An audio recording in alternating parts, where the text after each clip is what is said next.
কৃত্রিম আলোর যুগে আজও বিদ্যমান মাটির প্রদীপ। একসময় রাজনৈতিক সংঘর্ষ আর হানাহানির জন্যই সারা রাজ্যে কুখ্যাত হয়ে উঠেছিল পশ্চিম মেদিনীপুরের কেশপুর। বোমা বারুদের গন্ধে যেন দম বন্ধ হয়ে আসত বাসিন্দাদের।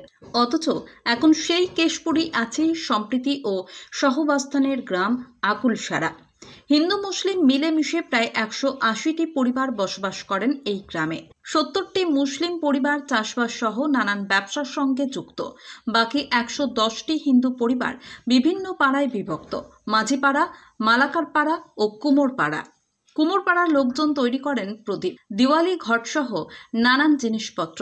নিম্নচাপ কেটে আকাশে রোদের দেখা মেলায়, তাই আকুলসারার সব পাড়াতেই এখন খুশির হাওয়া। এই সঙ্গে দীপাবলির আগে চরম ব্যস্ততা সেখানে। বা কৃত্রিম আলোর যুগেও আজও বিদ্যমান রয়েছে আকুলসারা গ্রামের মাটির প্রদীপের কদর। মাটির প্রদীপ শুকোচ্ছে এখন কুমোরপাড়ার উঠোনে। কেশপুর ব্লকের অন্তর্গত 2 নম্বর শীর্ষা গ্রাম পঞ্চায়েতের আকুলসারার গ্রামের মানুষজন বংশ পরম্পরায় এইভাবেই জীবিকা নির্বাহ করেন। দেওয়ালির মাটির প্রদীপ যোগান দিতে কুমোরপাড়ার ব্যস্ত শিবরানী দাস ও তনুশ্রী দাসরা। গণেশ দাস বলেন, এটা ঠিক, কৃত্রিম আলোর যুগে মাটির প্রদীপের চাহিদা আগের তুলনায় অনেকটাই কমেছে।